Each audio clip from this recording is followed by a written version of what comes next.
Since my brother Hayden disappeared 20 years ago, and no one has ever found him, I've learned one thing in life: everything is temporary, and in an instant, you might not even exist anymore. That's why I hate hypocrisy and deception. Unfortunately, my profession, journalism, is mostly like that. If you want to ride a trend, you have to come up with a headline based on a rumor.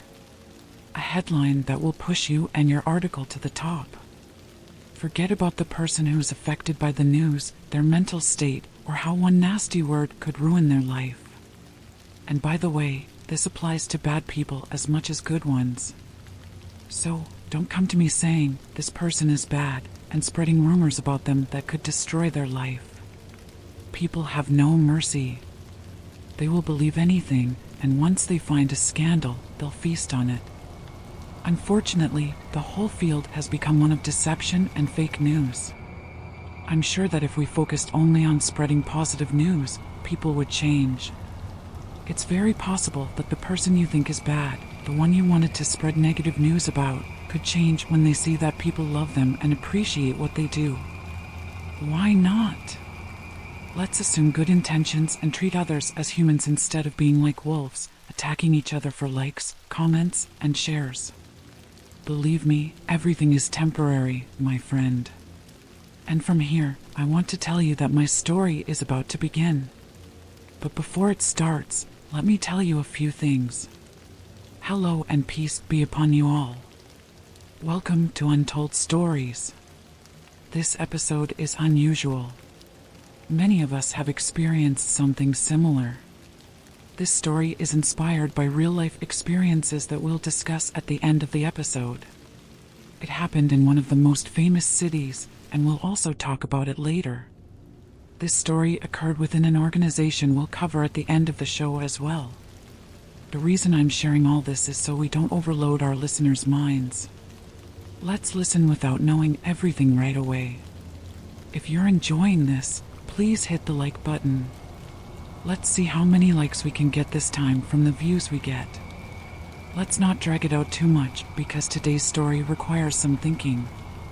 Let's continue and find out who this man speaking is. This man is a journalist, and he works for a well-known newspaper. Because the manager thought I was doing well and writing good articles, he transferred me to the art section without even asking for my opinion. When I asked him why, especially since I wasn't happy with that section, he said it was the best fit for my skills and that it was the most popular section. Honestly, I wasn't convinced by his explanation, but I didn't argue and agreed to it. After about a year, I proved myself in that section. I then asked the manager if I could move to another section. But before I tell you which section I moved to, you need to know that even though I succeeded in that year, I never spread a single rumor. What I did was work hard, build relationships in the right places, the places that gave me tips that helped me stay ahead of the competition. That's what made me stand out. So, when I asked the manager to transfer me, he agreed after I told him I would leave the newspaper if he didn't fulfill my request. He didn't want to lose me, so he transferred me to the crime and death section. He thought I wouldn't be happy there and would ask to return to my original section. But that didn't happen. In fact, I felt like the crime section was the one I actually needed. I learned this later when I started working there. As you all know, I had to build connections. Now, some of you might ask, what kind of connections can you build in a section like the death and crime department? That's the same question I asked myself, and the answer was simple: the morgue. Death, with a bit of drama, leads you straight to the morgue. So, I chose the biggest morgue in the province and went there. I met the guard, Uncle Fado, and gave him my number. I only asked one thing: to notify me whenever a body arrived, especially if there was a mystery behind it. For every piece of information I got from him, I promised him something in return, because nothing comes for free. These days, it doesn't matter, I don't regret it. And from here, I can say that I've changed a lot since then. For the first time, I experienced death up close. This happened a few days after I met Uncle Fado. He called me, and since I was still organizing my papers and hadn't written anything for the newspaper, I answered. With excitement, I said, "Hey, Uncle Fado, do you have something new for me?" He replied, "The opportunity is always there. Don't worry, I'll let you know the new details soon, just keep an eye out." No, take it slow. Don't rush, come over, have a cup of tea with me, and I'll tell you everything. Sure, Uncle Fado, you order, and we'll follow. I'll be there whenever it suits you. No problem with the time, I'm available right now, so just let me know. I hung up with Uncle Fado and went to meet him. Yes, his approach was strange and suspicious, but that's just how he is since the moment I met him. But that doesn't bother me as long as it helps me get what I need. So, I didn't think twice and went straight to him. When I arrived, I found him sitting in front of the morgue, smoking a cigarette while humming a song by Sabah. When he saw me, he offered me the cigarette and asked, "Do you smoke, or do you have a clean chest?" "What are you talking about?" "This chest is clean. I've been smoking since I was in elementary school. Before I quit, I even hit my classmate on the head with a stone. This education thing never worked out. We just go on until our time comes. May God keep you healthy, Uncle Fado. Now, tell me what you wanted to show me." "All right, here's the story. About 2 weeks ago, one of your colleagues, Mandu, came to me. I don't know anyone named Mandu. But you all in journalism must know each other, right? He was a journalist like you. And by the grace of God, he came to me for help because he never gets any help from anyone. You'll see what I mean, Uncle Fado. I really want to see what you're seeing. Let's get to the point. Why did you bring me here?" "Well, the real story is that it's Mandu who isn't letting me go." "Why won't he let me go? Did he do something wrong?" "No, the man passed away. May his soul rest in peace. Now, he's being judged for what he did. He died. He's dead. The man's time was up. So, are we going to object to that?" "No, I just don't understand what you're trying to tell me. The thing is, about 2 weeks ago, Mandu came to me and asked to get into the morgue to see a fresh body that had just arrived. It was one of those cases, you know, those cases you deal with.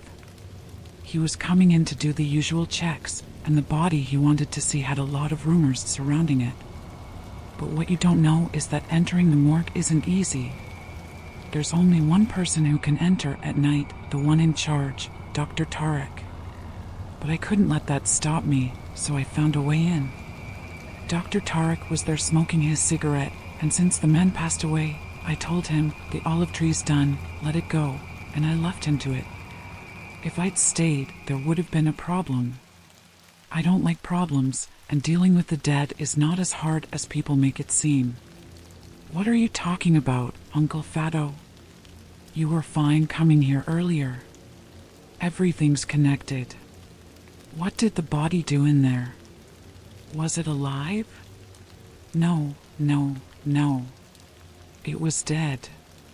And as for his wife, what's going on with her? The body was a mess, and it looks like it's related to a murder.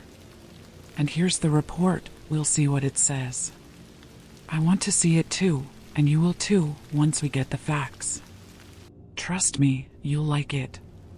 And by the way, don't worry, you're getting exactly what you deserve, Uncle Fado. All right, you'll get what you want soon. I'll see you in a bit. Dr. Tarek is going to take his time with the cigarette. We'll see what happens. These few minutes will pass. Wait for me in front of the back morgue door. There, you'll get what you need." So, I waited for Uncle Fado for about half an hour in front of the back door until he came. When he arrived, he opened the door and told me, "Go to the last room on the top floor, but you only have 10 minutes. Before they're up, you need to be done and back here." So, to save time, I went through the door. I walked exactly as he told me. When I reached the autopsy room, the door slammed shut behind me. It closed on its own, not because of anything special, but it still made me jump. My heart almost skipped a beat from the shock. Even though I knew how the door worked, it still startled me. I looked around and found Mandua's body on the autopsy table. I knew it was him because there was a report next to the body that hadn't been written yet, but it had his name, Mandu. But things didn't go as planned. As soon as I tried to remove the cover from the body, I heard something click from the direction of the morgue fridge. It wasn't just the sound of the fridge, it was a scream coming from there. Frightened, I quickly grabbed my things and ran outside. As soon as I saw Uncle Fado, I stared at him in panic, swallowing hard to catch my breath. I said, "What's happening? Did the dead come back to life?" He dismissed it, saying, "Don't worry about it, just like your journalist friend. You heard a noise, maybe someone was screaming." I didn't even take a second glance. I've been in this business long enough to understand what's going on. But you see what happened to him? He didn't listen to me, and now he's gone. See, I know God well. The man probably heard strange things because of his own actions. What happened to him in life will follow him. I've been here for years, yes, I stay put, but things happen. And if there are strange sounds, well, there's nothing wrong with them. It's just the dead being judged, that's all. What they did in their lives stays with them. You're saying something weird, Uncle Fado. Let's stick to the main issue. What about Mandu? Nothing more. After he left, I didn't see him again. It was like he disappeared. But if I'm not mistaken, I saw him 2 days ago walking in front of the morgue. I responded as I pulled some money from my pocket, saying, "All right, Uncle Fado, here's the little bit I have now. Don't worry, it looks like we'll be meeting again soon. Take care, and if your hands are full, I'll be with you for whatever you need. Take care of yourself, and I'll go take care of my shift before it ends." Once Uncle Fado left, I grabbed my stuff and headed home. At home, I wrote the news about the journalist's death, adding the information that Uncle Fado told me, like his mother suspecting foul play. I also wrote about the morgue, mentioning that Mandu had been there 2 weeks ago, and this time, he was the one lying dead on the table. Once I finished the story, I sent it to the newspaper. It was published, and as I expected, it went viral. Not only that, but even the smaller newspapers copied it and published it as well. After we broke this story, that's one of the things that sets you apart as a journalist. And I didn't write anything wrong, my intentions were pure. All I wanted was the truth, and I thought this story could uncover many things. But what exactly? Well, that's something we'll find out later. The day had been long, and sleep took over me. I went to my room, stretched out on the bed, and fell into a deep sleep. When I woke up, I found myself in a room with very bright lights. When I focused, I realized I was in an autopsy room. And not just that, there was a body in front of me, completely melted from the inside. I wish the worst of what I saw had been just that. But no, the body stood up from the table and came toward me. Then, it whispered in my ear, "Help me." I couldn't understand how it got up from its place in that state. But the answer came quickly when I saw something blurry in front of me, a creature, something I couldn't even describe. Anything but his head was fixed, staring at the fridge, and he said in a very thin voice, "It's not real, everything you see here is just an illusion. The truth, you'll know it later. Run, run, and don't come here again." Then he continued in a hollow voice, "I told you, run." From the loudness of his voice, I closed my eyes. When I opened them, I found myself back in my bed, and everything seemed normal. But I wasn't normal. Once I realized what had happened, I remembered the body I had seen, the one that belonged to Mandu when I entered the autopsy room. I felt like this was a clear and obvious sign. I pulled out my phone and called Uncle Fado. "Hey, Uncle Fado, I might need your help a lot these days. Don't worry, you'll be fine, sir. Good evening, how are you? You talking to one of the dead bodies you saw yesterday? Is that right? Yeah, Uncle Fado, you're the good guy and all that. Let's get to the point. I need you to take a picture of Mandua's autopsy report, quickly, before it gets sent to the prosecution. That's a tough one, but not for me. I'll have one of the workers inside take care of it for you. Once your shift is done, come by and get it. The photo will be yours, don't worry. But make sure you get it before it gets sent to the prosecution. It'll be a problem, you know? All right, Uncle, you know I can't do anything until night. Take care. I went to the newspaper office where I worked, and I asked if anyone knew Mandu well. I found out about someone named Hosni, who was his closest friend. Hosni told me Mandu was hardworking and loved his job, but recently he had been acting strangely.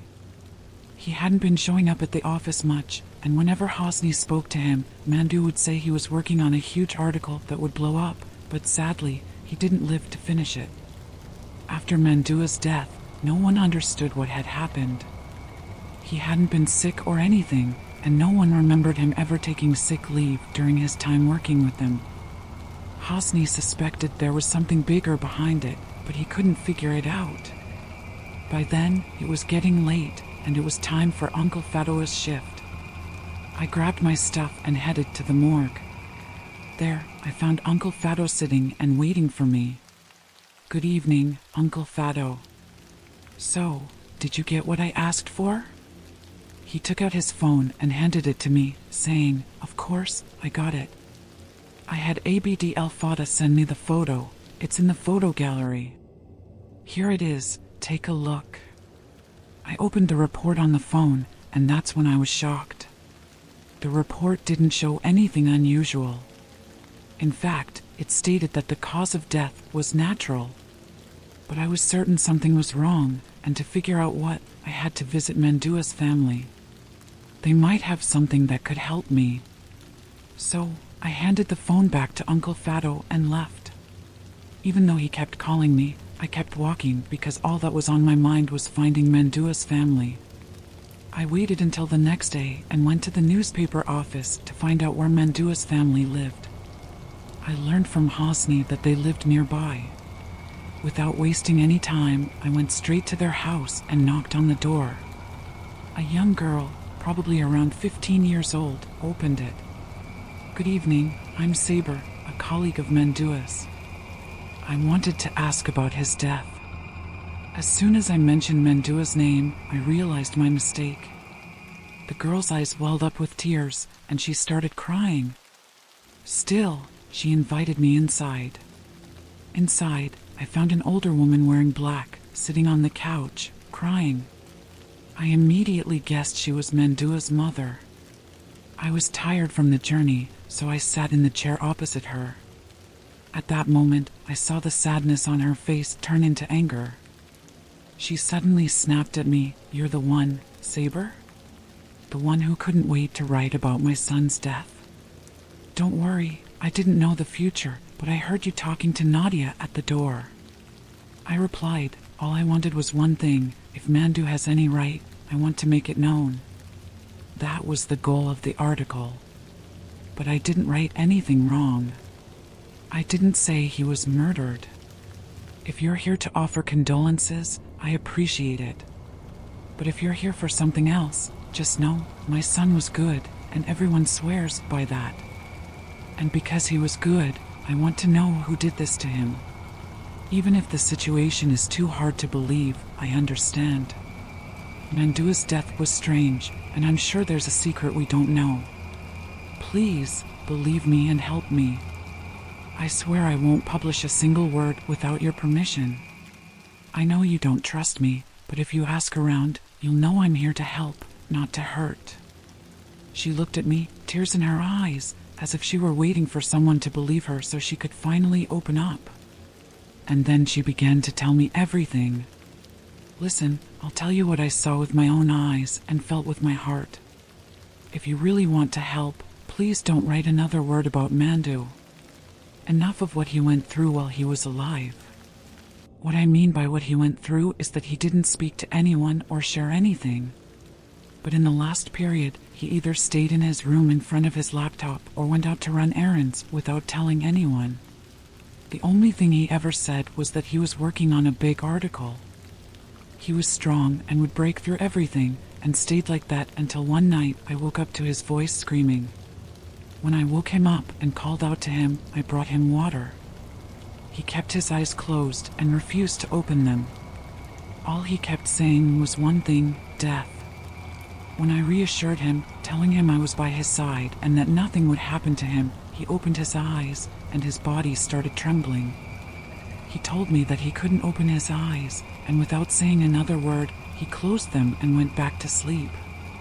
The next day, he woke up, went out, and when he came back late at night, he was exhausted and couldn't see clearly. Suddenly, he collapsed on the ground. He was breathless and couldn't speak. At that moment, I couldn't believe he had passed away. I called the doctor to check on him. When he arrived, he told me that he had passed away from natural causes. But no, my son was murdered, and the ones who did it were the ones he was chasing after. My son was murdered, I swear by God, my son was killed. It broke my heart, and my eyes filled with tears, but I couldn't believe it, and I felt it deeply. I responded to her, telling her that his rights wouldn't go to waste. I wouldn't let anyone who caused him harm go unpunished. Do you believe me, son? Yes, Mom, I believe you. I swear by God, Mandu's rights won't go to waste. Why don't they believe me? I am his mother, the one who knows what happened, and I'm sure they don't want to bring justice for my son. At that moment, she broke down in tears, and since I didn't know how to deal with her or what to do, I called Nadia and asked her to come and calm her down. After that, I took her to her room so she could rest. Of course, I stayed outside, thinking carefully about what she had said. I was lost in my thoughts until Nadia came out and reassured me about her. Before I left, I asked Nadia if I could enter Mandua's room. Since she was young and didn't know what to say, she took me to the room and told me, "Here's the room, but please don't stay inside for too long." I nodded and entered the room. As soon as I walked in, I noticed a lot of papers scattered around, as though someone had gone through them after Mandu passed away. I quickly glanced through them, hoping to find something useful. To my surprise, I found a pencil drawing among the papers. It showed a person with a hunched back, standing inside something I couldn't identify, because the drawing wasn't clear. But what caught my attention was something written on the back of the paper, the word death.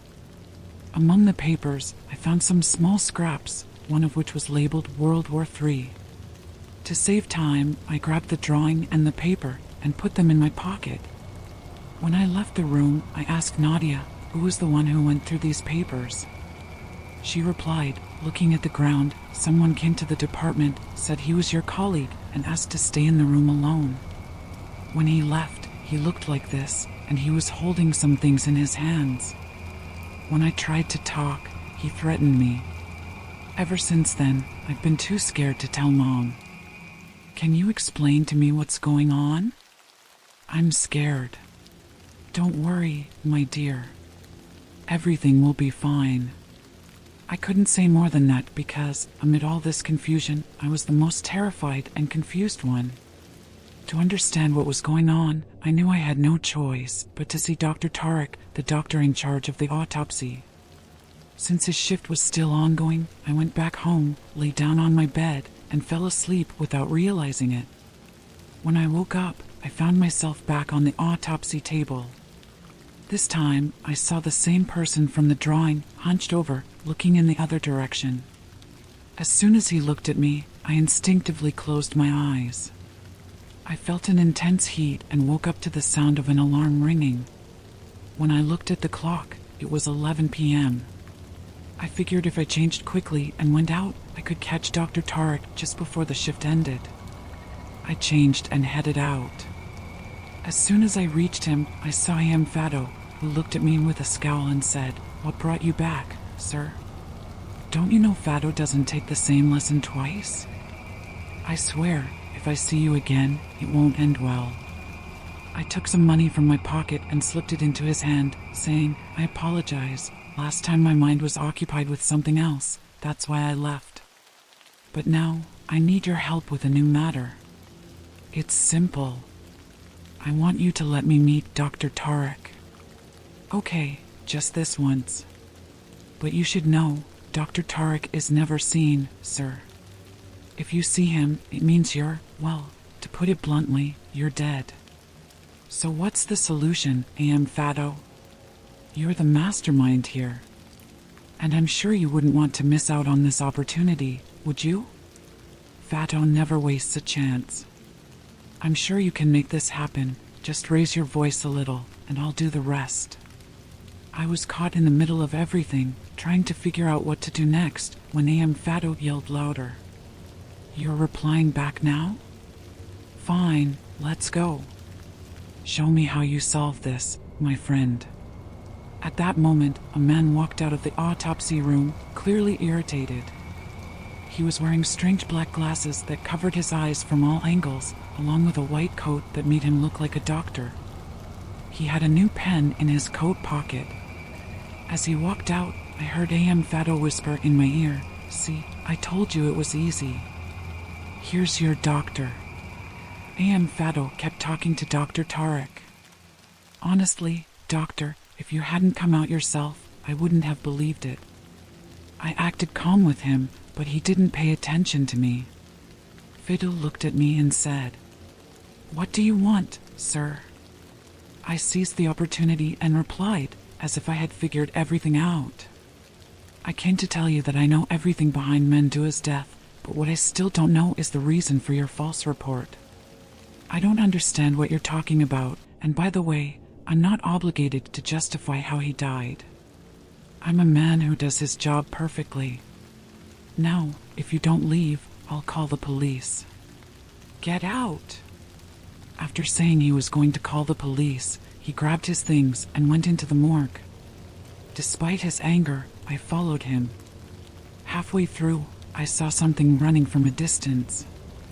It had its back hunched, facing the other way. What I noticed was that it had a human-like skin, and its walk was very normal, though it had a slight limp. What's strange, though, is what happened when it got closer to Dr. Tarek. At that moment, Dr. Tarek grabbed its head and screamed loudly, then ran inside again. Right then, everything turned bright, but my eyes saw nothing but darkness. Something struck me on the head, and I lost all my senses. Gradually, everything went black, and when things started to return to normal, I found myself tied to a leather chair. As I regained my focus, I saw 2 large tubes in front of me. Inside the tubes, there were 2 people. One of them seemed normal, but the other was the same creature I had seen earlier, only now it was lying down. It seemed like it was unconscious, possibly from gas being pumped into the tube it was in. While I was focusing on it, I saw an elderly man sitting in front of me, wearing the same glasses that Dr. Tarek had on. He also had the same strange coat. I saw my chance and asked him, "Who are you?" He looked at me and replied, "Your journalist friend was smarter than you. He figured everything out about us quickly and without drawing attention. You, on the other hand, were foolish and exposed yourself. You thought you were smarter than us, but I'm here to tell you, we've been watching you from the beginning. Everything we did was for you. In the beginning, we were just monitoring Fidu. He was fine and wasn't doing anything wrong, but sadly, we didn't know the time would come when he would change. Pills change things, and in the end, our secret was exposed because of Mendu. Now you know. I don't understand. Who are you? Who are we?" He didn't answer me directly and just said, "You don't need to know who we are. You were never supposed to know. We weren't trying to harm you. In fact, everything that happened here was for you. You don't know what's coming and what's really going on. You're good at getting information, making connections with your sweet words, But the smart journalist's senses only work with a limited number of people, and you're not one of them. Do you know why?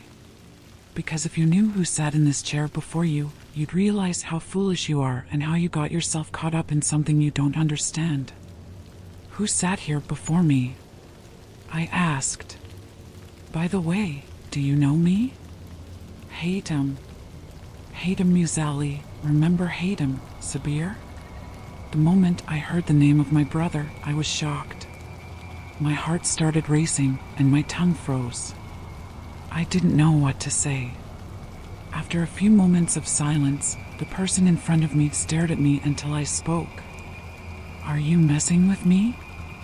Finally, I spoke, but then I asked, are you playing with me? This is a game, right? My brother disappeared and no one found him. Focus. My brother disappeared. He replied, no, your brother didn't disappear. We brought him in along with others to help us with what you're involved in now.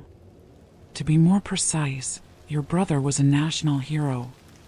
He served our organization to protect this land you're standing on. And since you love exclusive news, let me tell you something you'll like. World War III is near, and it's closer than you think. With people like Mandu and others like him, we can win the war before it even begins. You must be crazy, I said. He smiled and said, I'll explain it all now. We've been working on human development for over 20 years. And because we needed test subjects, we started by abducting children who were a burden to their families, children who couldn't be supported. Instead of letting them grow up to be worthless, we gave them value after the experiments. We started our work in a tunnel beneath the morgue, and our experiments eventually succeeded on Mandu.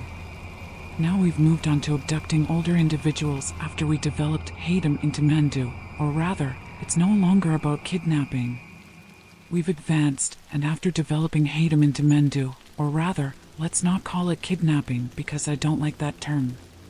Let's say we did them a favor.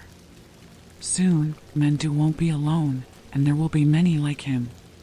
With just one glance from their eyes, they will kill anyone who looks at them. This is all thanks to a beam of light that comes from their eyes, and this light damages the body's organs instantly. But you know what led to Mandua's death? When he started looking into our background and discovered a lot about us, he managed to break into the lab thanks to the cameras. We saw that he looked into Mandua's eyes, but through a mirror. Since his gaze wasn't direct, the beam didn't kill him immediately, it slowly burned his body's organs. He then went home and died there. When they brought him to the morgue, we had to hide anything that might attract attention, so we claimed his death was natural. Anyone who examined him wouldn't find anything unusual, only we knew the truth. You. How is this even possible? You can't be human. Everything you've heard so far is nothing compared to what's coming. We didn't stop with Mandu. We began developing him again, and now, instead of just one power, he will have two. The second ability will be telepathic communication. Just like we succeeded once, we're succeeding again this time. But how do you guys not die when someone looks into your eyes? The one who creates the disease can also create the cure. The cure in this case is simple. We wear these glasses to prevent the beams from penetrating our eye cells. And we carry this pen near our chest. It emits a beam that causes a severe headache for Mandu, keeping him away from us. Why are you doing all this? I asked. I told you, the Third World War is approaching, and with this project, we will be able to control the entire world. We're playing a game, and we're playing it right. Now, I'd like to tell you the main news for tonight. Your brother is the one who will end this, with just one glance. As he said that, he pointed to a person sitting near a device, pressing a button. The tube opened, and just before it opened, the person standing in front of me stepped back. At that moment, Mandu, or rather, Haytham, my brother, came out of the tube. But what was strange was that he didn't look at me. Everyone else around me was shocked, but he walked toward me with his head tilted. In a heavy voice, he spoke and said, "Sabir, run, Sabir." The person who was speaking to me wasn't Mendu. It was my brother, Hayden. I felt it. The moment didn't end there. My brother freed me from the restraints, telling me again, "Run, Sabir. I'm your brother, Hayden." "Run," he said, pointing me toward the exit. But the situation didn't end there. They were still stunned, especially the one who had spoken to me earlier. The person who had been standing up drew a weapon before firing a shot at Hayden. I ran toward the exit. Hayden took the bullet but didn't fall. On the contrary, he ran toward them, resisting the beam of pain that shot out of the gun. Even though he was screaming in agony, he kept fighting. He grabbed the glasses off the face of the person who had spoken to me. All of this happened while they were standing in shock, not knowing what to do. But with one bullet right in the middle of his head, Hayden died. I ran outside as fast as I could. Now, here I am, hiding in my grandfather's old apartment, writing this article. I'm not sure if you'll believe me, but search for it. You'll definitely find it in the tunnel beneath the morgue. And that's it. The story ends here. This story is inspired by human cloning experiments that took place in the United States and the Soviet Union.